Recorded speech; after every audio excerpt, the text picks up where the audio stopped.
இந்திய அரசியலின் காமெடியன் திருமாவளவன் என்றும் அவரை இந்த மண்ணில் தோற்கடிக்க வேண்டும் என்றும் பாஜக மாநில தலைவர் அண்ணாமலை தெரிவித்துள்ளார். உயர்த்திடுவோம் என்று சொன்னார். அதையும் ஐயா, கடைசியாக உங்களுக்கு நான் சொல்ல வேண்டும் என்றால், நம்ம கிட்ட பிரதம மந்திரி வேட்பாளர் இருக்கிறாங்க, அவங்க கிட்ட பிரதம மந்திரி வேட்பாளர் இல்லை. நம்ம பக்கம் நாய் இருக்கு, அவங்க பட்டம் அநியாயம் மட்டும்தான் இருக்கு. இன்னைக்கு திருமாவளவன் அவர்களை சிதம்பரம் பாராளுமன்ற தொகுதியில அவர் இந்திய அரசியல்ல ஒரு காமெடியனாக இருந்து கொண்டிருக்கின்றார்கள். இந்திய அரசியல்ல ஒரு காமெடியன் என்றால் திருமாவளவன். 3 வார்த்தையை திரும்ப திரும்ப பேசுறார். சனாதன தர்மத்தை ஒழிப்பேன் முதல் வார்த்தை.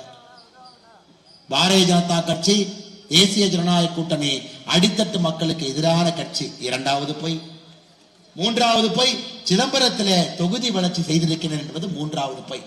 நீங்க சிதம்பரம் முழுவதும் சுத்தி பாருங்க. திருமாவளவன் அவர்கள் செய்திருக்கக்கூடிய 5 விஷயங்களை பட்டியல் போட்டு சொல்லட்டும். இல்லைங்க. அதனால் இந்த முறை இந்த வாய்ப்பை தயவு செய்து நீங்க தவறு விடாதீங்க. படித்த சகோதரி பெண் வேட்பாளர் உங்களிடம் நின்று கொண்டிருக்கின்றார்கள். இவர்களை வெற்றி பெற செய்தால்தான் மக்களுக்கு ஜனநாயகத்தின் மீது ஒரு நம்பிக்கை வரும். ஐயா, ஜனநாயகத்தின் மீது ஒரு நம்பிக்கை வர வேண்டும் என்றால் ஜனநாயகத்திற்கு எதிரான திருமாவளவன் அவர்களை இந்த மண்ணிலே நீங்கள் தோற்கடிக்க வேண்டும். அக்கா கார்த்திகேயன் அவருடைய வெற்றியை நீங்கள் உறுதிப்படுத்தி விட்டீர்கள். தேசிய ஜனநாயக கூட்டணியுடைய தலைவர்கள், தொண்டர்கள் உறுதிப்படுத்தி விட்டீர்கள். அதனால நம்ம கட்சியிலிருந்து இன்னைக்கு இவங்க போனாங்க, அவங்க போனாங்க, அதெல்லாம் கண்டுக்காதீங்க. செட்டிங் பாலிடிக்ஸ் பண்றவங்களுக்கு பாரதிய ஜனதா கட்சியில இடம் இல்லை என்பது உங்க எல்லோருக்குமே தெரியும். வேட்பாளராக வந்து இங்க செட்டிங் பாலிடிக்ஸ் வர்றவங்கள வேட்பாளர் இல்லைங்க. நேர்மையா களத்திலே தைரியமாக நின்று யார் வெற்றி கணையை பறித்துக் கொண்டு வருகின்றார்களோ அவர்களுக்கு மட்டும்தான் பாரத பிரதமர் நரேந்திர மோடி அவர்கள் தேசிய ஜனநாயக கூட்டணி சார்பாக சிதம்பரத்திலே நிறுத்தி இருக்கின்றார்.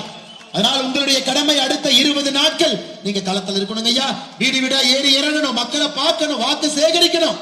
நம்முடைய அற்புதமான வேட்பாளரை நீங்கள் வெற்றி பெற செய்ய வேண்டும் என்கின்ற தாழ்மையான கருத்தை உங்களுக்கு வேண்டுகோளாக வைக்கின்றேன். செய்திகளை உள்ளது உள்ளபடி தெரிந்து கொள்ள ரெஃப்ளெக்ட் நியூஸை சப்ஸ்கிரைப் பண்ணுங்க.